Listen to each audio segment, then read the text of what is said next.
Hey everyone, and welcome to this video. Today, we're going to be discussing something a little out of this channel's comfort zone, we'll call it. So, as you guys know, I have my 2014 F-150, and, well, I financed it.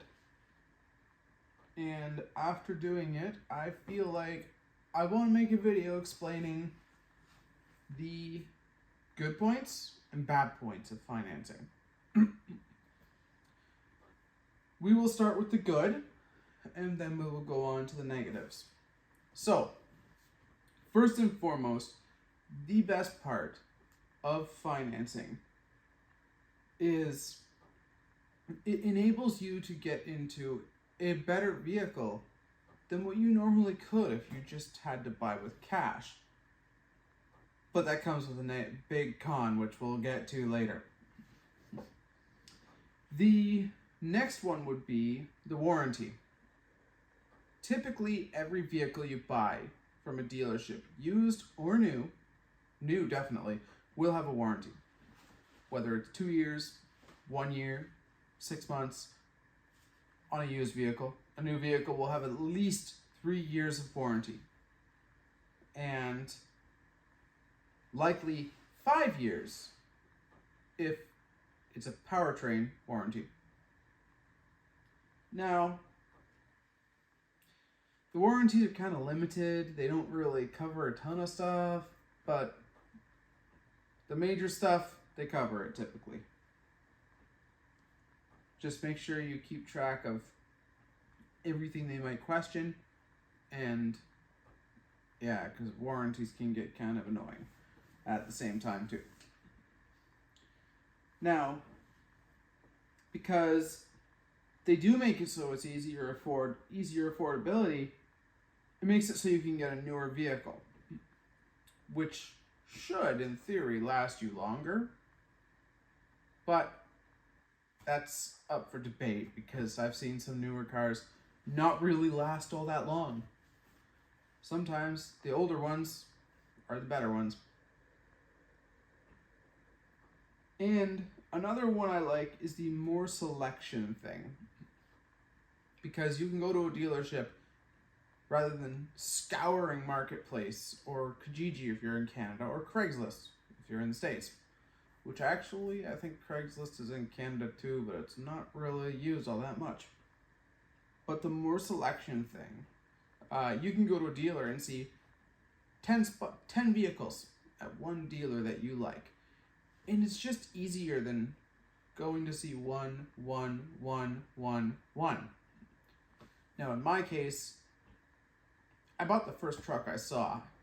I went and looked at a couple others, but I knew because the package and options the first one had, and the condition of the truck overall, that was the one I wanted. But never buy the first one you see. Not at first, at least. Go look at least 3.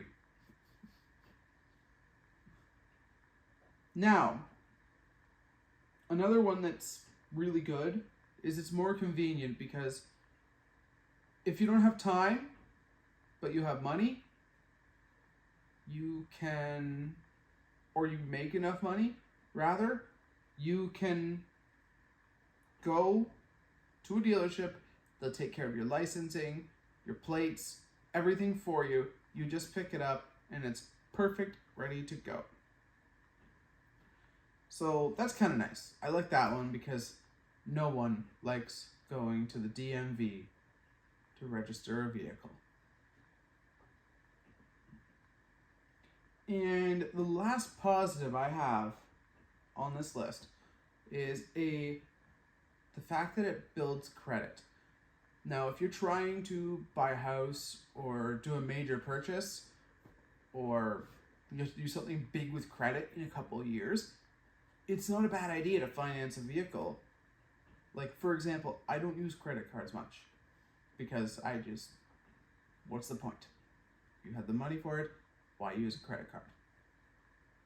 But that's kind of a negative in a way, because you need credit to buy a house. You need credit to take out a business loan. all things that potentially you might want in the future. So a vehicle finance builds credit, and it builds it pretty good. So that's one pretty good positive about it.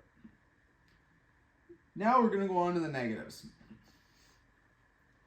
We'll start with the minor negatives, and then we'll get into the bigger ones. So, if you are on a tight budget and have a poor credit rating, there is dealerships that claim they finance anyone. I would encourage you, stay away. They finance anyone, but they're also terrible to deal with a lot of times. And they don't buy high-end cars. They'll buy something like a Dodge Dart or something along those lines, that it's well known to be a disposable car, but they're cheap so that the person that doesn't have good credit can afford it. Now, there's cases where I will give them the exception, but most times they just have very low-end budgety cars that are boring and don't have the best reliability rating. So those dealerships I'd stay away from. The interest rates on a used car are pretty hefty comparatively to new. Now, this is not really going to go into new cars, because new cars are kind of a different kind of finance altogether, so to speak, because you get lower rates, you get incentives, and all that other stuff. Used cars, you don't get that. So, the interest rates on a used car, they're a lot higher, and it begs the question of, why don't you just go buy the new one? In some cases, like a used car that's 3-4 years old, you're going to have a potentially 8 to 10% interest rate on it. Whereas the new one, you're going to have a 3% interest rate. Why? You're paying so much more in interest, you're going to pay the same amount for the used one as you would for the new one at that point, potentially. Unless you pay it off quick. That is one thing you can do. Make sure it's an open-ended loan, pay it off quick. And one thing that really worried me was if I ever got in an accident while I was still paying off the truck, what happens?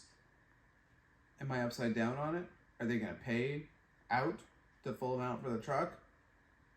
And then I have to go finance something else? Like, the unknowns is what I don't like about that one. And the worst one, which I got quite lucky, I never had a problem really. I had a couple little things, but a lot of it was just maintenance, and I had 2 little issues under the time when I was paying it off. But if you start having vehicle problems while you're still paying it off, it really makes it hard to have a savings in the first place while financing a vehicle. But then when that vehicle has problems, it makes it even harder. So you gotta hope and pray that there's no problems or major problems with that vehicle until it's out of warranty. Now, something that I don't think I would go without, even if I did have my car paid off, is full coverage insurance. I don't know about where you are, but where I am, it's required to have full coverage insurance if your vehicle is on a loan. And I get it. They want you to be committing to, if something happened, that there's more likely a chance that the loan company will get their money back. So that's where that comes from, and I respect that very much. But it comes at the cost of full coverage insurance. And now we're on the 2 that I don't like. The interest and the payments. I touched on how the payments make it hard to save up. Well, a lot of people, they go in and they get what is at the very top of their budget and they can't really actually afford it. There is some rules with financing. I forget the rules, the percentages right now, but there's a certain percentage that your vehicle shouldn't be over on your income. Completely, overall. Like between maintenance, insurance, payments, and everything. So, you gotta keep that in mind, because there's nothing worse than being poor because you signed up for a car loan that you now can't afford. And then the worst part, I think, it's almost a hidden cost. It's the interest, because if you are paying 7 to 8% interest, that's compound interest too. So it adds up in piles and piles and piles and piles. So it's like they never want you to get out of it. For example, your loan might start out as a 3-year loan, but depending on your interest rate and your payment amounts and payment frequency, it could turn into a 3.5-year loan. By the way, I always encourage paying off your loan sooner than the maturity date of it. You'll save yourself a lot of money on interest. Just make sure it's open loan so that you don't get penalized for it. But that's my experience with financing a vehicle, and I don't think I'll do it again. I'm gonna just save my money, and I will buy outright every time from now on. But you can make your choice. If financing works for you, good.